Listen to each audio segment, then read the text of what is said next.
What you are looking at are photos of me on the 23rd of November 2013, with these ones specifically shot in View Cinema, where I went to see Doctor Who on the big screen. Yes, for today we are talking about the massive event, one of the biggest television events in history, being in the Guinness Books of Record for the biggest television semi-cast, so like everything is airing at the exact same time, all over the world. This, my friends, is The Day of the Doctor, written by Stephen Moffat and is directed by Nick Horan. This is the 50th anniversary of Doctor Who. We got there, guys. We got to the 50th anniversary of the franchise. I've been doing this marathon for so long. I have tackled 50 plus, because I did audio dramas and comic books and novels, so that technically counts as other stuff as well, to make us up for those gaps in years. So more than 50 years of Doctor Who content. That is absolutely insane. Like, oh my god, like, I can't believe I've gotten this far. And this story, man, this was it. This was one of the biggest televised events in history. Airing, of course, 50th anniversary of An Unearthly Child's first episode. And essentially what they happened is that they had selected cinemas all over the world. You can actually go and see this in the cinema. And I was fortunate enough that the cinema nearest me, the View cinema nearest me, was playing it. So I pre-booked tickets for me, my partner at the time, and my best friend to go and see Doctor Who on the big screen. And I had to look like a dork because I couldn't get I had to do this like bootleg version of the 11th Doctor's costume. But my god, it was cool. It was also shot in 3D. And just to get a little bit ahead of myself, the 3D wasn't that particularly great. Not that it was bad, it didn't hurt your eyes or anything, but for the most of the time, with the exceptions of the opening intro with the logo coming out, and certain other aspects, you were watching it in 2D just with 3D glasses. It was very strange. There was nothing really to stand out with the 3D. I don't know why they did it with 3D. Nick Horan specifically stated in interviews that he didn't want to shoot it with 3D in mind. He wanted it so that if you watched it in 2D, you couldn't tell. And yeah, so that was really strange. Also, the cinema version had two of these short little introductionary films. One of them featuring Dan Starkey's Sontaran, I believe it's Strax, or it could be a clone from the same batch. Basically is like, keep quiet, keep your phones off, otherwise the Sontarans will get you. That was a lot of fun. There was also this one where the Doctor is presented on a white screen, and you had the 11th Doctor cross between the 10th Doctor, and then there's this really ominous outro at the end of it where you see the behind of the War Doctor as the 11th Doctor turns to the camera and is like, Doctor Who.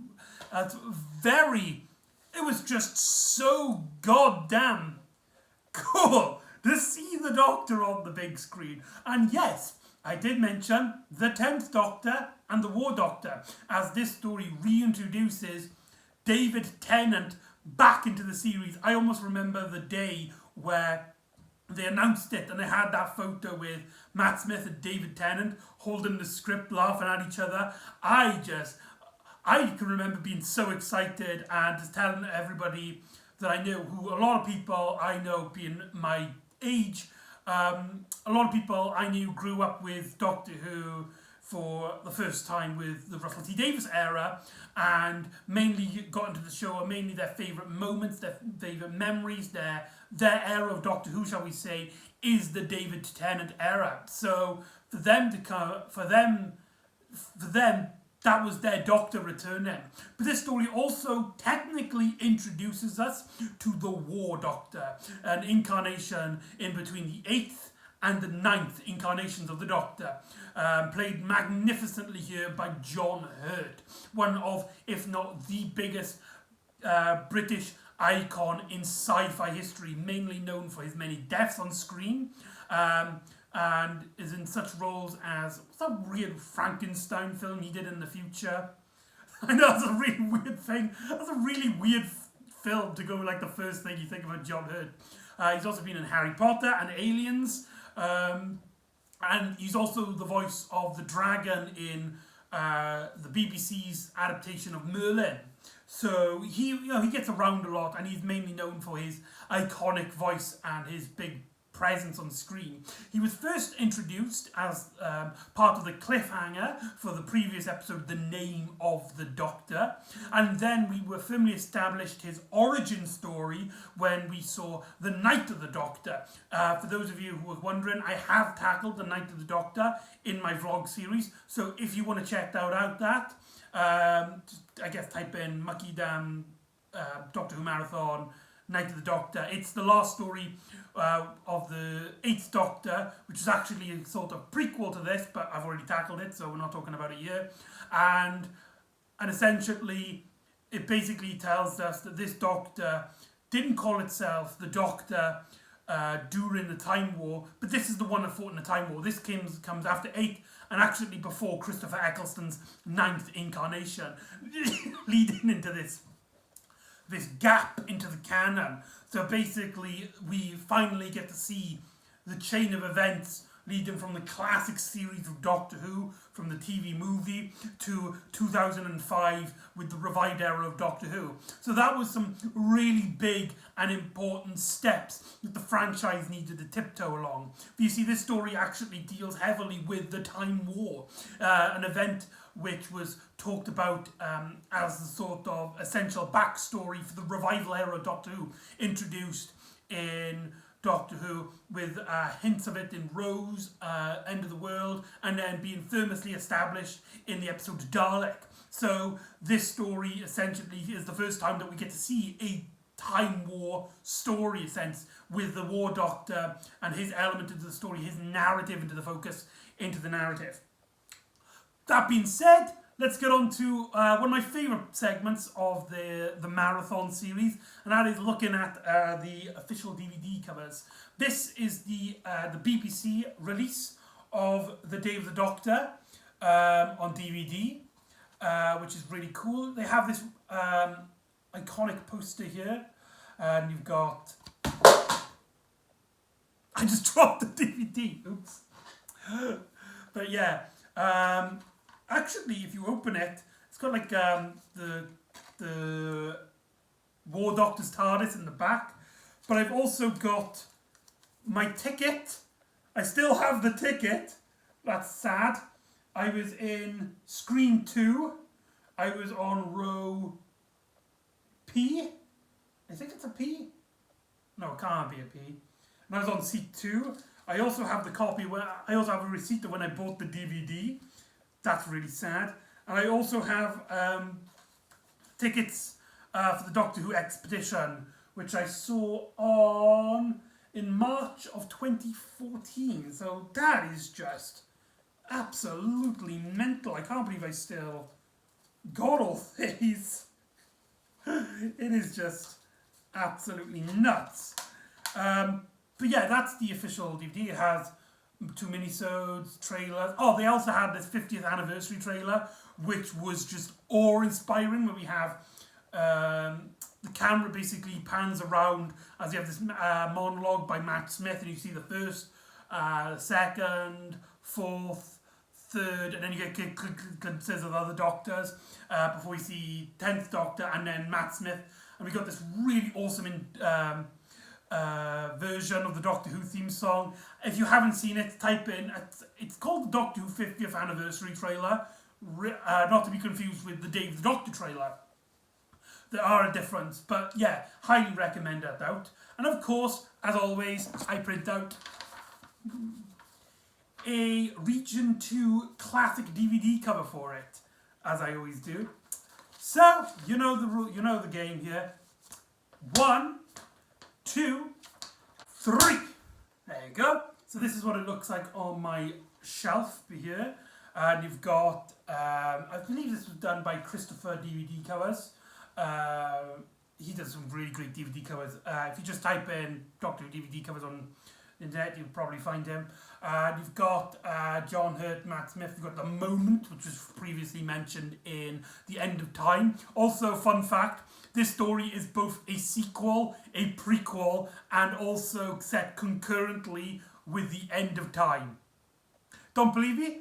11th Doctor. It's set after The End of Time and basically experiences his him as the 11th Doctor, as at the end of that story, the Doctor regenerates. For the 10th Doctor, it's a prequel. It's set before the end of time, and the weight and the damage of the Time War and how the Time War is technically still going on isn't technically part of what he knows yet, because at certain elements of the story he's like, these events should be time locked, so it shouldn't have happened. But here, and obviously, of course, it's set beforehand, with the End of Time first starting out with the Doctor mentioning he married Queen Bess. So that's a prequel. For the War Doctor, it is actually set concurrently, as the Time Lords in that story are technically set within this story, as they mention the Doctor having the moment in his possession, which is where the War Doctor stands in this very story. So that's really cool. Strange fact. And this is the DVD cover I have on my shelf. But that's not all. For you see, I've actually went one step beyond this time. For my rewatch for the Doctor Who Marathon, for the Day of the Doctor, I bought the Blu-ray, specifically the 3D Blu-ray. But I don't have a 3D Blu-ray player. I just have a standard DVD Blu-ray player with the PlayStation 3. So, was it a PlayStation 4? I can't actually remember which version I've got. So I actually watched this on Blu-ray. And personally, I can't really tell too much of the difference. Sometimes certain scenes look a bit clearer than others, but then sometimes it looks also darker, and some of the colours are a little bit more saturated. But yeah, I bought the Blu-ray. I do plan on switching the inside of this so I can have both the discs in one case, just a bit more convenient. So soon this casing will be completely useless to me. But it has that same cover, if a bit more squished down, which actually I think works better for that image. That image seems a bit more fixed upon in the Blu-ray cover. So yeah, that is the Day of the Doctor on DVD and Blu-ray. So, shall we get on to the story? Well, before that, we got to mention one more thing. I do apologise. I'm spreading it out. However, there was another big event for Doctor Who's 50th anniversary. For you to see, since I believe 2008, Doctor Who has been doing At the Proms, an event where the BBC basically get their biggest and best composers, and sometimes they usually do classical music, sometimes they do movie scores, but for 3 times, and this is the 3rd time they've done it, they do a special Doctor Who with Murray Gold and Ben Foster's composing of it. And usually what they do is that they have a little short Doctor Who story to celebrate the occasion. And with the Doctor Who in the Proms, they had a lot of great music from the 11th Doctor era. We also had a song from, we also had All the Strange Creatures from the 10th Doctor era, as well as a montage of music used by from the classic era, with hosts including Matt Smith, Jenna Louise Coleman, Nevin Tosh, Dan Starkey, Peter Davison, and Carol Ann Ford as presenters of the BBC Proms. So that was really cool. And a short little film, there's not really much to it, but it's really fun. The Doctor has like this scratch thing, tickets, and if you scratch it, you actually get teleported to the Proms, and somebody then gets teleported where you were, outside of the proms, outside the Albert Hall naked, and they get like these pardons for being naked, and they also get to marry 50 people of their choosing, an unlimited lifespan. It's really, it is pretty funny. And you got Matt Smith's first appearance of his cut down hair, which he was using for the film. I can't remember what the film is called, but it was Ryan Gosling's first directorial debut that Matt Smith starred in. Now we can talk about the event you're all being wanting for. The Day of the Doctor.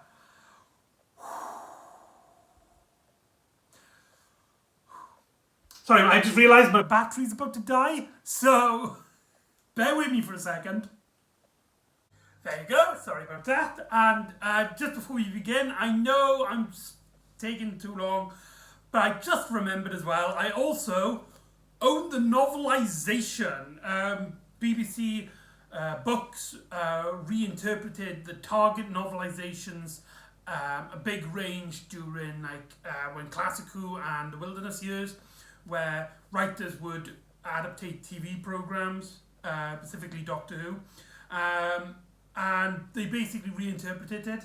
I think I've tackled Rose as well. I talked about Rose, and also it's here we've also got the Stephen Moffat written adaptation, novelisation of The Day of the Doctor. It's a really strange read. It has this really odd pacing where the chapters are in the wrong order, and there's this kind of narration. I found out a narration, the bits in the between of the chapters, I found those really annoying. It's just like, oh yes, did you spot the clue? Did you guess who is the main narrator? But if taking that out of the question, which actually that does kind of lead into a twist at the end of the story, has some great moments, some great added details to the story, but we're not here to talk about the novelisation. I didn't read the novelisation for the marathon. I should definitely do a reread of this. I've only really read it once. I thought it was okay. Better than I thought it was going to be. Not as good as I hoped it would be. But anyway, let's get back to the televised story, the thing that you're all here for. And so the Doctor Who intro kicks in, and it's not the 2013 version. It's the original opening from 1963. That, in the big screen, was just, that my heart dropped. I was like, oh, this is the 50th anniversary. This is a loving tribute. I mean, we also get like a black and white footage for a small moment of a policeman walking on a pavement with a with a stone wall, which is a kind of reminiscence to the opening of An Unearthly Child. So that's a nice tribute to that. Before it goes into colour, and we find ourselves in 2013 with Clara, basically now a teacher. She's just, all of a sudden she's a teacher. Last time we saw her, she was a nanny for these two kids. And now we learn that she's got a job as a teacher in Coal Hill School. The school that Susan Foreman went to in An Unearthly Child, and which Ian and Barbara were the teachers there back in the 1960s. So right off the bat we have fan service. But that kind of mellows out a bit as one of the, I think he's a student or another teacher in the school basically is like, you have a call from your doctor, and Clara gets on her bike and she gets taken to the TARDIS. So it is established that it has been some time since the name of the Doctor. And it's really strange because the name of the Doctor ends on a cliffhanger that leads directly into this story. It sees the introduction of the War Doctor played by John Hurt. And here the story is kind of its own little thing. It starts off as if it's just another episode of Doctor Who. And I feel like that was actually kind of a smart idea, because this was an event not everybody who would have seen this would have seen Name of the Doctor. They might have want to come just to see it because it's the 50th anniversary. They might have just want to see it because David Tennant is returning. So it makes a logical sense that the story doesn't straight away concludes the narrative of the Name of the Doctor. So that's kind of odd. As a fan, one story ends with the Doctor inside his own time stream and we get introduced to the War Doctor, and here the story kind of starts again, and we have to slowly reintroduce these elements into the story, and we get this beautiful moment where, in terms of directing, Nick Horan really gives the story this blockbuster feel. Series 7 was advertised as the series of blockbusters, and I believe that one of the reasons they did that is that they can find a magnificent director, Nick Horan, directing, so that he can be the director of the 50th anniversary. And we get this beautiful shot where basically UNIT have taken the TARDIS on a helicopter. It's more of like a fun blockbuster scene where you have a helicopter holding the TARDIS with the Doctor hanging off it over London, and you have I Am the Doctor just blasting out. But before that, we actually have a tune from Series 1. I believe it's not Westminster Bridge. What is it? It's a song that plays, I believe it plays in Aliens of London and World War III.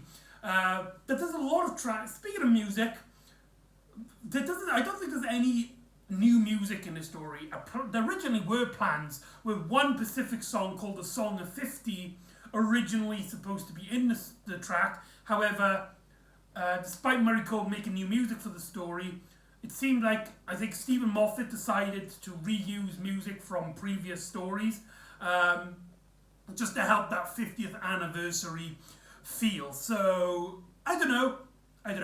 But anyway, UNIT contact the Doctor because something has happened in the National Gallery. In fact, a specific part of the National Gallery known as the Undergallery, where all of ancient forbidden art too dangerous for the public's perception is hidden away. Stuff that features aliens and monsters and high weaponry technology. And the opening of this is really confusing. They basically state this like, right, we have this letter, UNIT, which sees the return of Kate Lethbridge Stewart from The Power of Three and Downtime. Also introduced here is Osgood, a character who seems to be a fan of the Doctor within the universe, and actually, according to expanded media, she is actually either the daughter or the niece of Osgood from the Daemons. So that's a strange connection to that story right there. But anyway, the opening of this story really is confusing on a narrative structure, but it does lead into some really great visuals and really great mind-bending like scenes. Essentially what happens, they get a letter to the Doctor, and it's from Queen Elizabeth I. And it basically states that if anything happens in the Undergallery, if anything dangerous happens away, it's by me that you would be the one who's summoned. You're the one who protects it, my dear husband. Referencing, of course, to Shakespeare Code and The End of Time, where it's stated that the Doctor is married to Queen Elizabeth I.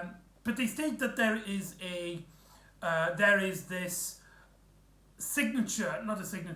this confidential thing that allows the Doctor to know that the message is genuine, despite the fact that the Doctor has no reason to deny that. Why would it be Queen Elizabeth I?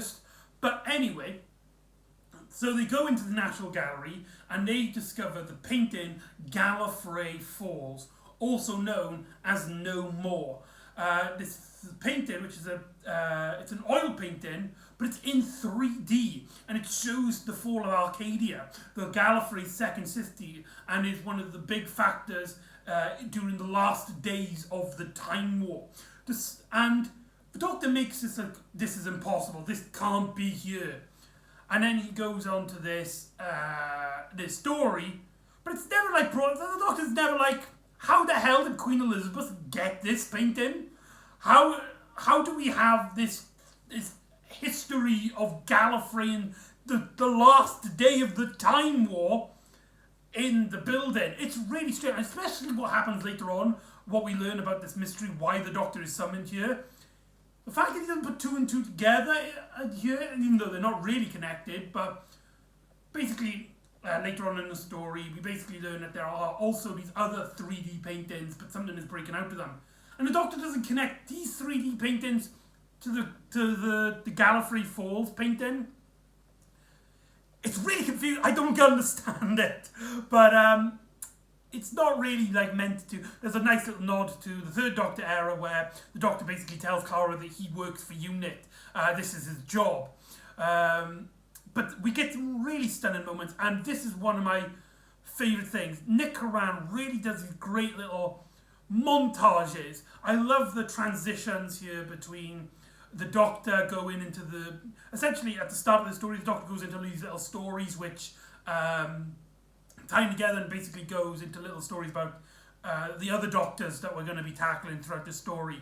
And the first one is, of course, the War Doctor. And we get these really great, eerie moments. There's a great shot where the Doctor's looking at the painting and he's just completely alone in the room. And you get the idea, without a word being said, the Doctor is just like, this is impossible.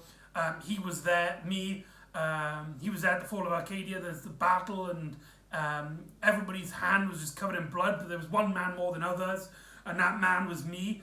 Great speech. But we also have, like I said, this great visuals of this shot, just one shot of the Matt Smith's Doctor in a completely empty room.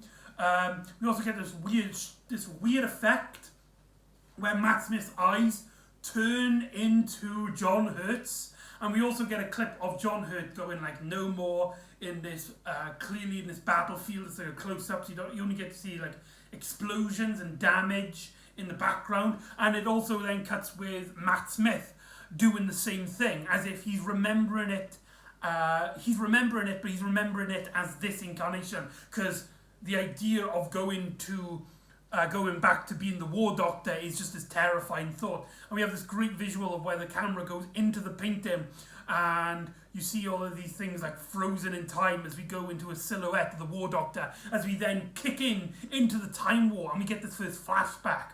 Now, for those of you who've been keeping up to my marathon, might realise that this is actually not the first time we've talked about the Time War, the end of the Time War, specifically these scenes, because I personally have edited these into a short film entitled No More, which I have talked about in the marathon series prior.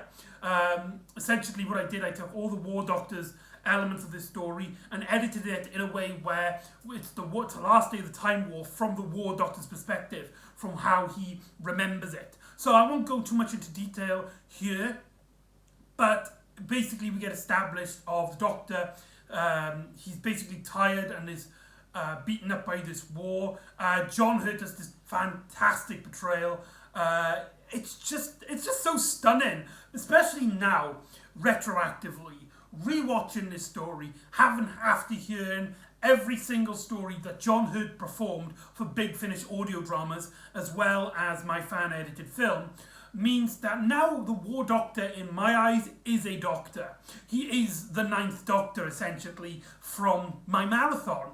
So here, from the retroactively point of view, he is coming back to the role, if that makes any sense. And that's just a really strange visual inkling for a fan to get his head around. It's really cool. And but there's certain elements I didn't edit in, I took them out. One aspect which we'll cut back into is essentially the Doctor, after putting a moment in this barnyard, planning on using it, he gets interrupted essentially by this woman, a woman that is familiar to the fan base. This woman is played by Billie Piper, aka Rose from series 1, 2 and 4 of the revived era of Doctor Who. And here she is playing a different character. She's playing the interface of the moment. a creature that seems to know about the Doctor's past and future, has teleporting abilities, and can also change her form to best suit the Doctor's needs and comfort at this particular time. Very similar to a other character that we know about from the End of Time. So, as I've tackled in my No More, my theory is that that woman from the End of Time is the moment interface, but it's from the Doctor's perspective of not having the Doctors from his future interconnect with him. And we get these really strange editing moments, like where Billy Piper just keeps saying no more, and it gets more silly and it takes some serious turns, and John Hurt's Doctor is just absolutely fed up with her. But the weight on his shoulders is all there, and you need an actor which, though has a very small screen time, really can nail down these emotional beats, and they found a perfect cast member with award-winning Sir John Hurt. At the time of the Day of the Doctor, actually still to this day, he is the oldest actor to have played a Doctor. He was like 75, I want to say, when he took on the role of the War Doctor, beating William Hartnell and Peter Capaldi at the ages of 55. So that is an astonishing feat. And essentially, the moment can open these portals into the Doctor's personal future. Essentially, she is telling the Doctor, it's like, if you do this, you will destroy Time Lords and Daleks alike.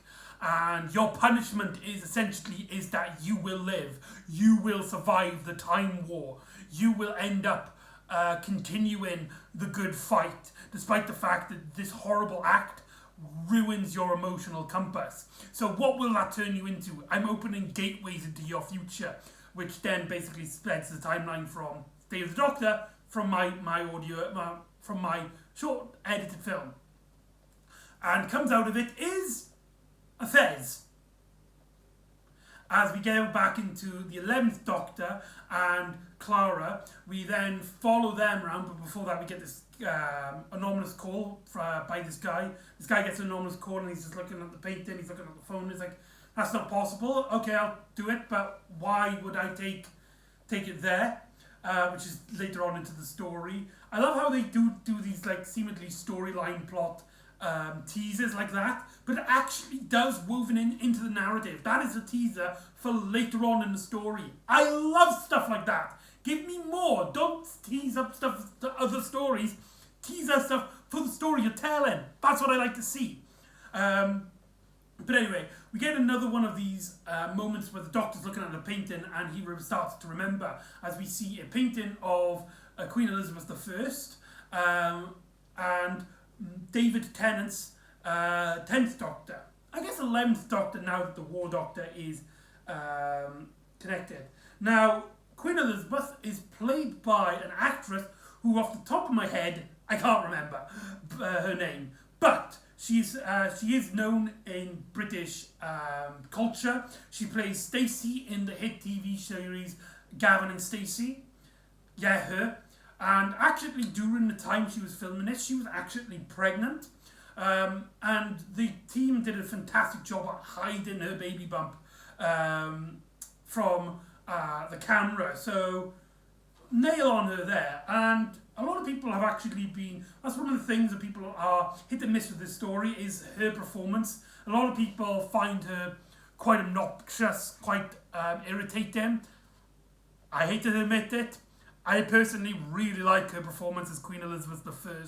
This kind of bossy, almost stroppy character, but she's got this childlike awe when it comes to just how attractive the 10th Doctor is. I mean, it's David Tennant. We cannot blame her. We all do that. But it leads it to some funny moments. One specifically moment, and again, one great thing I really like about the story with Murray Gold is that he uses themes, he uses melodies.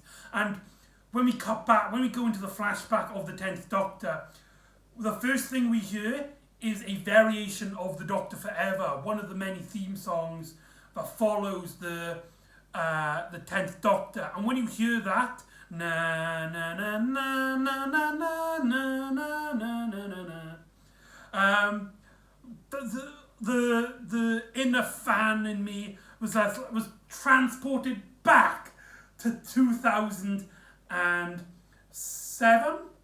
Yeah, 2007 with Series 3, and it was just, oh, that was just so cool. I mean, get to see David Tennant on his horse, which is a reference to The Girl in the Fireplace, where he has a horse, and it's revealed in his story that it was actually a Zygon. The Zygons actually make their first televised appearance since their first appearance in the 4th Doctor story, The Terror of the Zygons.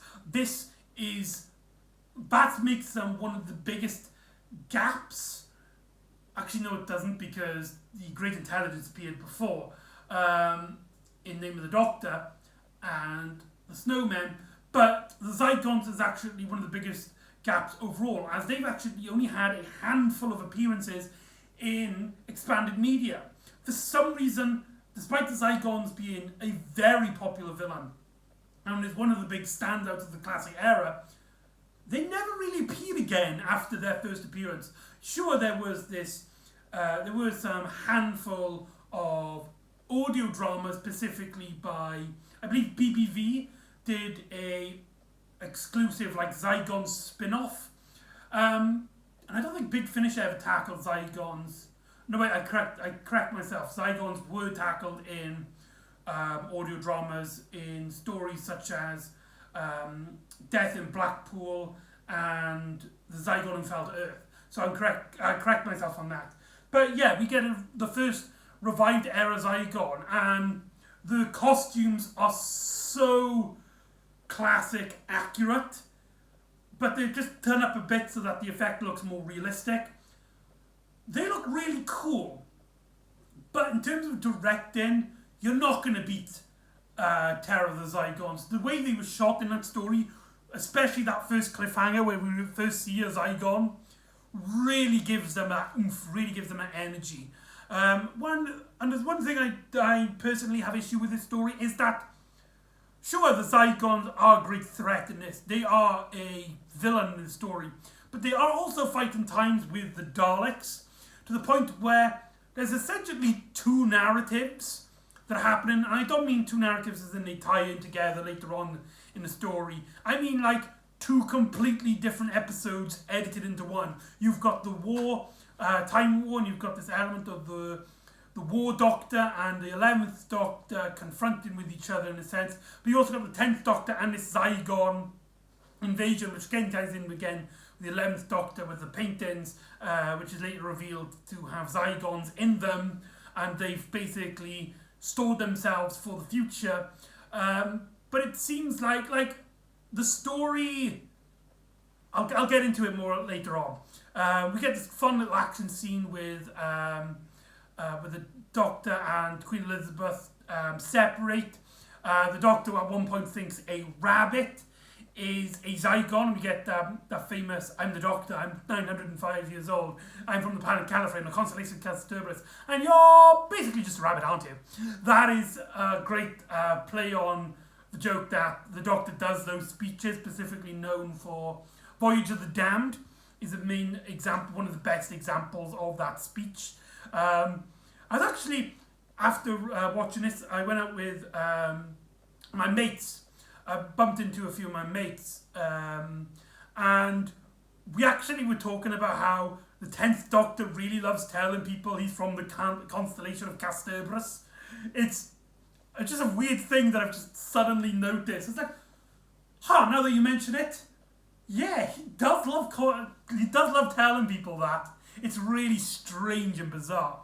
And then there's two Queen Elizabeths after the Zygon takes her form, and the Doctor bears witness to a time vortex opening, a time fissure, as it's called, similar to how what the moment opening earlier on in the episode, and comes out of it is a Fez. And so we cut back then to the 11th Doctor, who goes into the under gallery. He finds a Fez, he picks it up, and I think by that point we know what's going to happen, but it's fun how we have this wibbly-wobbly, timey-wimey aspect, and Stephen Moffat is great at these timey-wimey elements, or at least he loves these elements. Whether he's good at them or not depends on the story, but he really does love this timey-wimey aspect, and I feel like Stephen Moffat is a brilliant writer for a Doctor Who movie, because that aspect can really hit home. The Doctor Who experience of the TARDIS can go anywhere in the past, the present, and the future, as this story does do that. We have the past with the Queen Elizabeth stuff, we have the modern day setting in the National Gallery, and later on in the Tower of London, and then we also have the future event with the space, the massive sci-fi story of the Time War and the aspects and the elements of it. And we get some really great scenes of basically the three Doctors' interaction after the Doctor, the 11th Doctor sees the portal, he transports himself to Elizabethan times and meets up with the 10th Doctor, only for then the War Doctor to appear as well. And each of these characters start interacting with each other. And this is an aspect that I think a lot of people have been talking about, because I think it's common fact by now, but originally Christopher Eccleston was supposed to reprise his role in this story, and Stephen Moffat actually asked Christopher Eccleston to reprise his role. However, Eccleston turned down the role because of his history with the BBC. If you want to know, I've done a video about it, or at least I've talked about it in certain videos I have during the Christopher Eccleston era. So check those out if you're interested in that. There's also a great video by Mr. TARDIS that basically goes into detail as well. So highly recommend that. And so the War Doctor was created essentially to replace Christopher Eccleston's 9th Doctor within the narrative of the day of the Doctor. And that is actually interesting, because in the way this story is structured at the moment, the 9th Doctor doesn't actually make sense. Think about it. Could you imagine Christopher Eccleston being the one who blows up the trigger? Imagine the War Doctor, Christopher Eccleston, comes out of that portal. He sees his future selves, and they don't want anything to do with him. They literally are terrified at him. They don't want him at the party.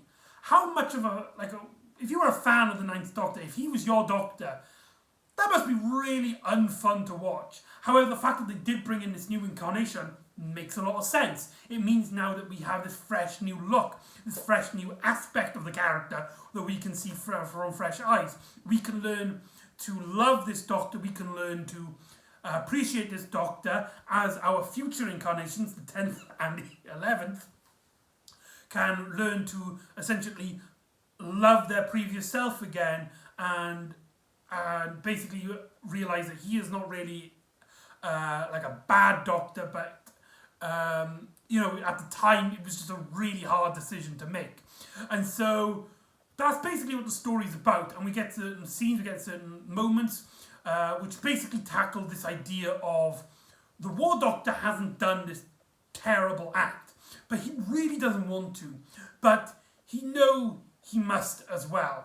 And he's basically looking at his future selves and trying to find something, comfort, something that'll tell him, right, he will definitely not do that. He will definitely needs to do that. He's looking for something, and the moment that takes the form of Rose or the Bad Wolf, which is a nice call back to Series 1. The ideas of that is really the forefront of the story. One of the great moments of the story is that there's this whole thing about the Doctor counting how many children died that day. And we essentially learn that the 10th Doctor remembers it and he keeps that burden with him. But the 11th Doctor, he's forgotten. And he has moved on from the Time War to a point where he is he's just enjoying life at the moment, and he has kind of put that to the side of him. That's actually really interesting in comparing how Stephen Moffat writes things to how Russell T Davies writes things, because the Time War doesn't really work in the Stephen Moffat era, and this becomes like a big part of why this story was actually even made in the first place, because Russell T Davies brought in the Time War to essentially teach everybody that the Doctor, he's this fun, he's an adventurous lad, but his life is full of danger and damage in the Doctor's wake. Death is something he's surrounded by constantly. Whereas the Stephen Moffat era, specifically the 11th Doctor era, he's all about fun, just enjoying life, just trying to save as many as you can and as much as you can, save everybody. Everybody lives. It's Stephen Moffat's MO. So when the War Doctor comes into the story and he is dealing with these aspects, it's the first real time that Stephen Moffat, as a showrunner, has tackled these ideas of the Time War. And essentially, later on in the story, the Zygons and UNIT basically come at the standstill where they're slowly about to basically nuke London, so that the Zygons will not take over Earth, having our access to the Black Archives, where basically UNIT keeps all of the weapons they have saved up throughout the years. We see a Cyberman head, we see some clamps from Doomsday, an army of ghosts, we see many elements in the background. There's also this this board of everybody who has been at the Black Archives, and we see photos of many of the Doctor's companions with some really nice photoshops to try and tie them into stories that we haven't seen. We also get an image, a close-up of Brigadier Alistair Lethbridge Stewart, Rose, and we also, I think, as well we get Susan Foreman as well, so it's a nice, again, tie into an unearthly child. And essentially, the Doctors have to team up to go into the future and find them. They actually come up with this great way, which is actually what is teased up earlier on, where the Doctor actually calls up that one unit, I think he's a scientist, tells him to put the Gallifrey Falls painting in the Black Archives, where the Doctors have frozen themselves in the painting to be released so that they can get into the Black Archives during a time. It's a really great wibbly-wobbly, timey-wimey aspect.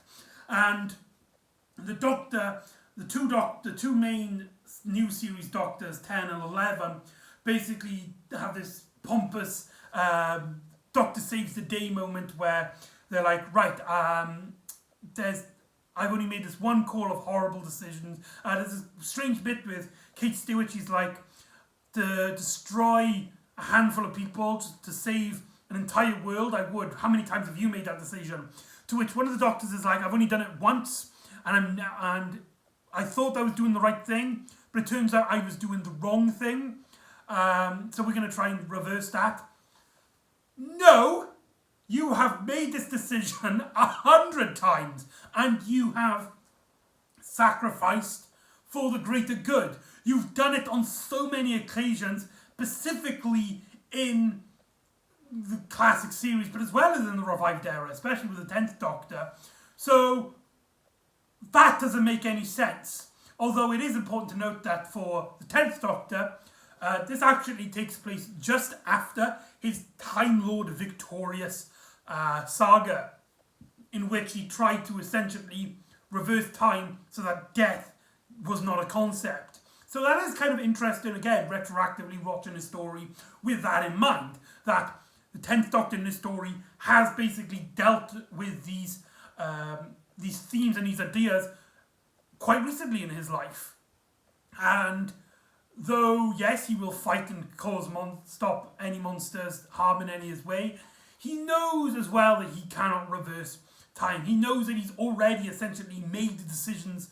The War Doctor at this moment is looking at the Doctors in a future, and he sees this moment in a sort of comfort, as then we get this great scene in which basically these Zygons don't know who's who at the moment.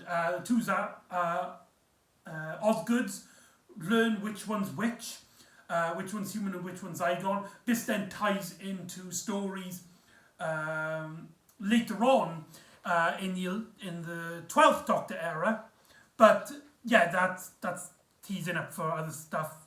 But here I kind of understand. But this is what I mean. That Zygon plot is essentially solved when the Doctors basically reverse their memory so that none of them know if they're human or Zygon. when that happens, the Zygon story is essentially gone. It's completed. And we still have another story, another climax to conclude, as the War Doctor talks to Clara and basically realizes that the moment showed him a future he needs to see, but it's not always, that's not going to be the end. You are going to have good days where you will save everybody. The Doctor will need to go through these events, explode, kill everybody, so he knows in the future that there is another way. He will stop Gallifrey and Skaro destroying all of time and space by burning it all, by the Great Time War. And he will stop that so that no one else will have to suffer that again. And he can find other ways, other solutions that he can learn from how he has dealt with the Time War later on. So it's essentially, it's comfort for him. And that's the message he originally gets. And so the Doctor slowly puts his hand on the console as he basically reveals, great men are forged in fire. It is the privilege of lesser men to light the flame, whatever the costs. Only for him to hear the sounds of the TARDIS, as not one but two TARDISes appear behind him, as the 11th and 10th Doctor appear behind him. And we get the scene of the Doctors basically, it's like, right, we're putting our hand on the button and we're going to destroy Gallifrey. But this time, War Doctor, this time Warrior, whatever you call yourself at this moment, you don't have to do it alone. We can comfort you in the idea that, you know, what you're doing is horrible, but we understand that there's no other way. And the War Doctor's just like, thank you. But the moment shows them this this vision of basically in the heart of the Time War, people burning and fighting and screaming in the war. And the 11th Doctor, after talking with Clara, makes a decision. He changes his mind. And he does not blow up Gallifrey at the end of the Time War. And he comes up with a plan. And essentially the logistics of this are really, really sound. It actually makes a lot of sense, not only to this story, but to the larger canon of Doctor Who. Where essentially the 11th Doctor realises, yes, we can change time. Because this time, there's three of us. Basically, what the 11th Doctor is saying, if it's not too clear, is that this moment in time isn't as fixed as we originally thought. Having three Doctors in there means that the ability to change, to alter stuff, the ability to add in other Doctors from other times within their own personal timeline is possible. And that leads into this epic climax. And like I said, the logistics of it makes sense, and essentially the Doctors come up with this magnificent plan of putting their TARDISes over the Gallifrey and basically freezing it in a painted universe, in a stasis cube like the painting. And to do that, they need the help of every Doctor that has appeared. All 12 Doctors, if you count the War Doctor, appear. We get the 1st, the 2nd, the 3rd, the 4th, the 5th, the 6th, the 7th, the 8th, and the 9th. We see Christopher Eccleston appear. Of course, it is archive footage, but in terms of the narrative, they all appear, all there. Can you imagine me in the cinema watching that? I was like on a roller coaster. I was just full of adrenaline. I remember turning around, seeing my friend sitting in the back seat, who's not a massive well, he is a massive Doctor Who fan, but he's more into the revived era. He doesn't know much about, at least especially back then, he hadn't seen any of the classic series. I can even feel him getting excited about this, really getting awe-inspired. But here's the thing. That kind of breaks the show, if you think about it. Because the moral of the story is now skewed. The Doctor reversed a point in time. In fact, the end of time is all about the Doctor having this moment, but he can't because the Time War basically turned the Time Lords into these super evil dicks back then. Basically, all of the 9th Doctor's story and how he felt guilty about the Time War, that's now kind of put to the burner. A lot of people say with Doctor Who, the Timeless Child broke the canon of Doctor Who. I would argue this is the biggest burner of the canon of Doctor Who. Sure, in the story, it makes sense. Sure, logistics, in terms of the larger universe, it makes sense. In terms of the narrative, in terms of a character, in terms of the larger Doctor Who as a story, in terms of the Doctor as a character, this is actually a really bad decision. Think about it. The Doctor now comes up with a new threat. He basically learns, let's say he comes up against Adolf Hitler again. Or maybe like Bin Laden or something. Something serious. Something we know is established point in time. But this story has taught the Doctor that, so, as long as there is a loophole, as long as there is this kind of timey-wimey aspects, we should stop these people. We should stop these catastrophes, even if we know that they are set in stone. Even if we know that these horrible, tragic events will lead certain people to learn and experience these events. Do you see what I'm going with this? It does kind of break the Doctor and the larger franchise in terms of it being the story about this time traveling alien who travels through space and time as a hero to all. It does kind of break that. Again, comparing it again to the end of time. The Doctor did have a chance to stop this, but he didn't because he knew that his actions, though deadly, though something that he regrets because he doesn't like killing, he wants to save anybody as he can.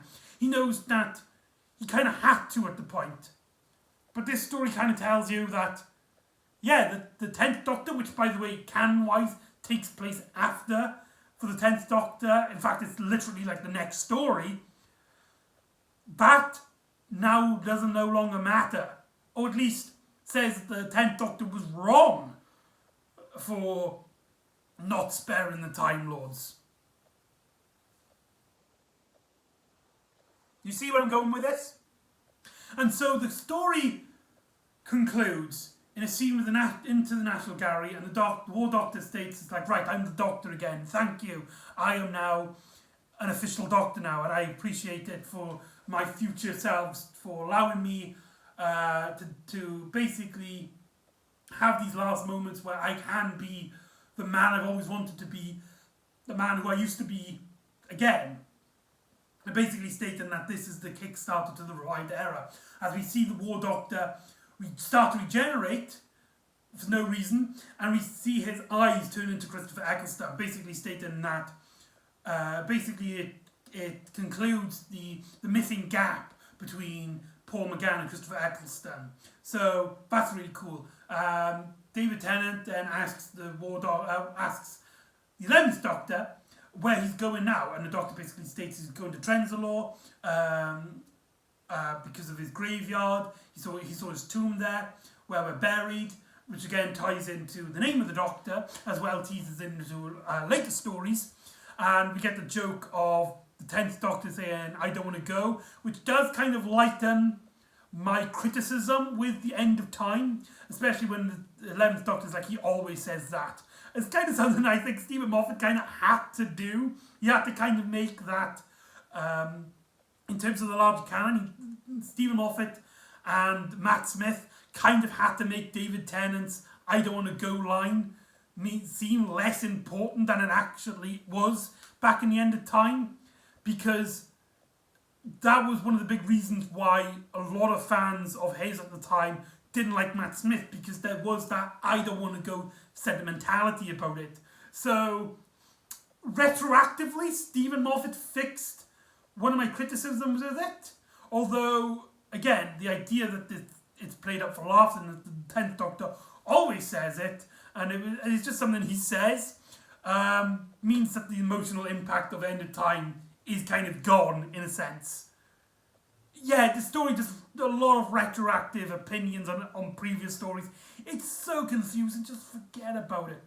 But it leads into the finale of the moment, where the 11th Doctor is left on his own, as he hears from Clara that the the caretaker of the undergallery was looking for him, and the Doctor basically is sitting on his own until the caretaker comes along,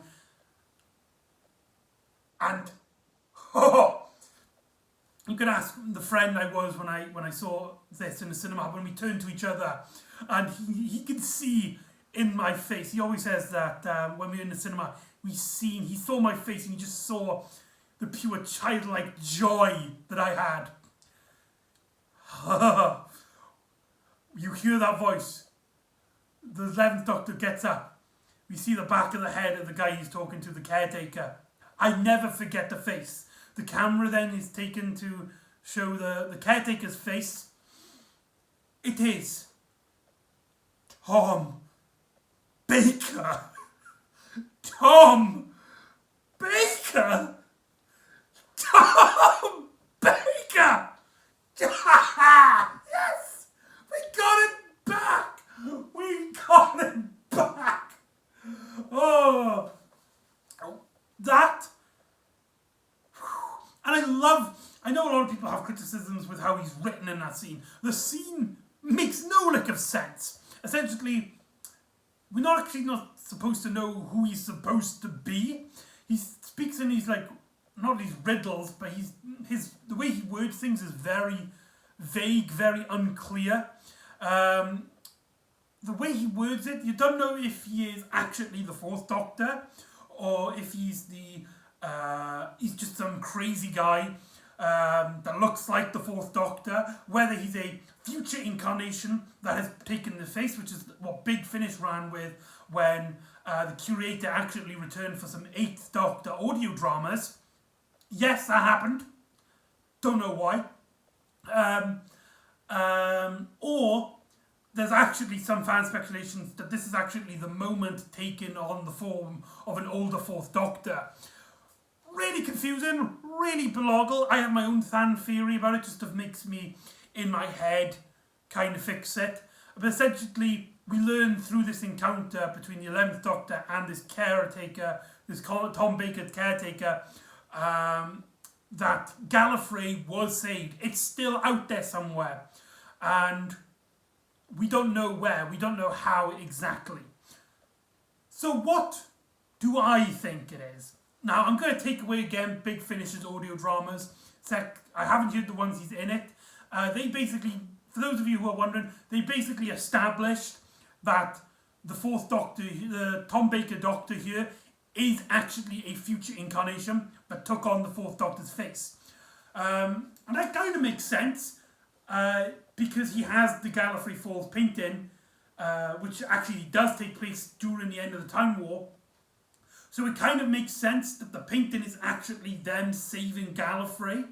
So basically the 11th Doctor is going looking for the Gallifrey Falls painting outside the National Gallery, if that makes sense. But I'm personally not keen on the idea of any Doctor basically reusing a classic Doctor's face and basically establishing here that Tom Baker's the only Doctor. Which, Tom Baker's my Doctor, but I wouldn't want that on any other person. A lot of people are like, oh yeah, I wish David Tennant could return as the Doctor, as he can say, but I wouldn't want, as somebody who's a Tom Baker fan, want David Tennant to return in that capacity. In the same way, I don't want people being concerned that my Doctor would do the same to them. Just keeping things new and fresh, keep different actors. So, here we go. Here's my fan theory.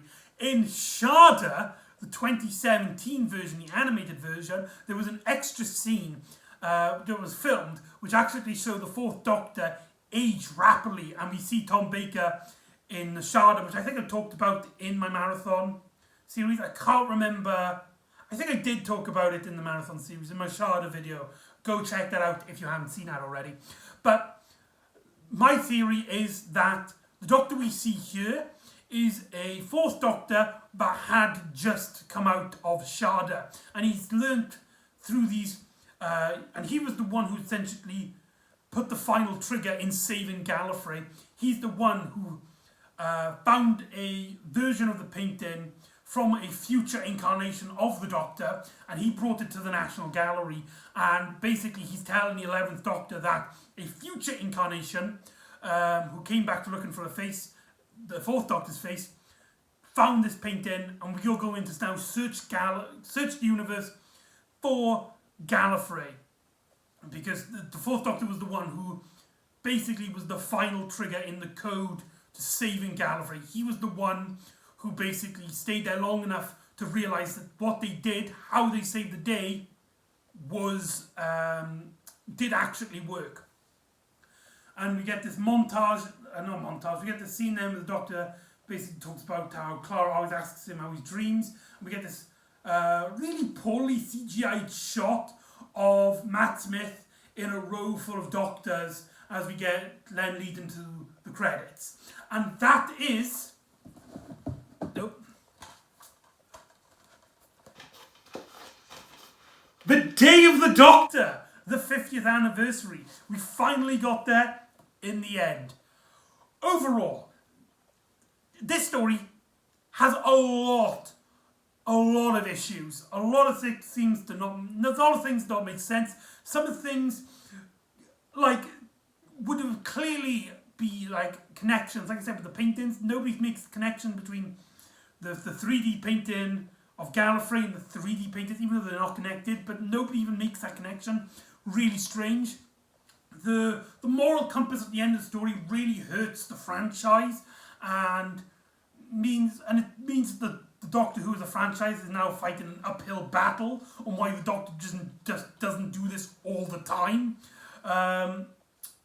In terms of what the Doctor's supposed to stand for now, as he did save Gallifrey, he did things. So that kind of hurt the franchise to that capacity, and the effects of that we do kind of get the feeling of in later stories, which I'll tackle on when we tackle more of the 12th Doctor era.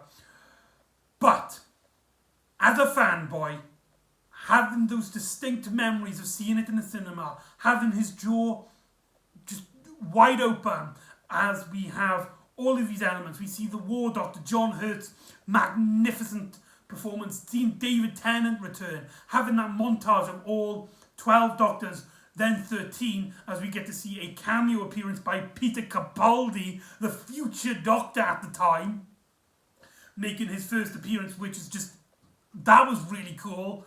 That made me jump when I saw that.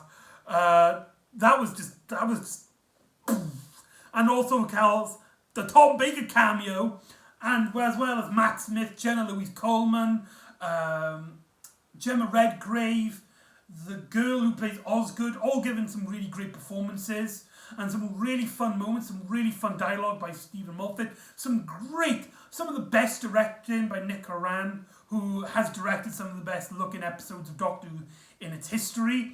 Means that this story, despite it's really, I find personally I'm very conflicted with it, but the fact that I have so many good memories of this story means that I will always come back to it in some way, shape or form.